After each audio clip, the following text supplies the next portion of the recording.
পর্বের শুরুতেই দেখা যায় সুধার বড়মা প্রীতমকে সিঁদুর দিয়ে সুধার মাথায় পরাতে বলছে, কিন্তু হঠাৎই সুধা বাধা দেয়। সে দৃঢ়ভাবে জানায়, আমি এই বিয়ে করব না। সবার সামনে এই ঘোষণা শুনে সকলে হতবাক। বড়মা আগে বলে ওঠেন, এত আয়োজন, সমাজ জানে আজ তোমার তৃতীয় বিয়ে হচ্ছে, এখন আবার বলছো বিয়ে হবে না, এর মানে কি? কিন্তু সুধা তার সিদ্ধান্তে অনড় থাকে। ফ্ল্যাশব্যাকে দেখা যায় সুধা বাইরে একটি আঁকা ছবি পেয়েছিল। সেখানে তরি এঁকেছিল সুধা আর তেজের ছবি। সুধা বুঝে যায় তার মেয়ে তেজকেই চায়, তাই সে বলে, যেখানে আমার মেয়ের মন নেই সেই বিয়ে আমি করব না। তরি ছুটে এসে বলে, মানে তুমি বিএফএফকে আর বিয়ে করবে না তো মাম্মাম? সুধা কাঁদতে কাঁদতে উত্তর দেয়, হ্যাঁ, তুমি যেটা চাইছ গনু দাদাই সেটা দেবে। প্রীতম শান্তভাবে জানায়, আমি জানি সুধা তেজকেই ভালোবাসে, সে কখনো আমাকে ভালোবাসবে না, তবু তরির ভবিষ্যতের জন্য আমি রাজি হয়েছিলাম। এবার সুধা নিজের পরিচয় খোলাসা করে, আমি রুক্মিণী নই, আমি হচ্ছি সুধা।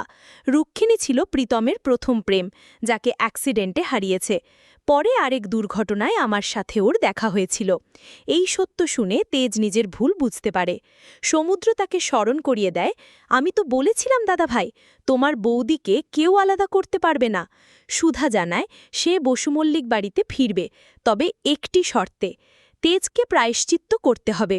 তরিকে যদি সত্যিকারের নিজের মেয়ে মনে করতে পারে তবেই আমি তাকে ক্ষমা করব। তেজও মাথা নোয়ায়, তুমি যা বলবে আমি তাই করব। অন্যদিকে প্রীতম আশ্চর্যজনকভাবে তাদের অভিনন্দন জানায়। সুধা অবাক হয়ে জিজ্ঞেস করে, আমি এত অন্যায় করলাম তারপরও? প্রীতম হাসি মুখে উত্তর দেয়, বন্ধুত্বের কাছে এসব কিছুই না। এদিকে বসুমল্লিক বাড়িতে অশুভ ছায়া নেমে আসে। জ্যোৎস্না ইমনের দেয়া ঘুমের ওষুধ খেয়ে অচেতন। সুযোগ নিয়ে ইমন, সার্থক, ইন্দ্রজিৎ আর অনিমেষ পুলককে অপহরণ করে। তারা লোভ দেখিয়ে বলে, আমরা তোমাকে তরির কাছে নিয়ে যাব। নিরীহ পুলো বেরিয়ে এলে ওরা তাকে তুলে নিয়ে যায়। পরে তাকে নির্জন রাস্তায় ফেলে রেখে পালিয়ে যায়। সুধা, তেজ আর তরি যখন বাড়ি ফেরে, পরিবারের আনন্দের সীমা থাকে না। কাননবালা বরণ করে তাদের ঘরে তোলে। এমন দৃশ্য দেখে সবাই অবাক হয়। তেজ, যে একসময় কাউকে পাত্তা দিত না, আজ সুধার জন্য ঠাকুরের সামনে প্রার্থনা করছে। তেজের মা আবেগে বলে ওঠেন, সবই হয়েছে আমার বৌমার জন্য।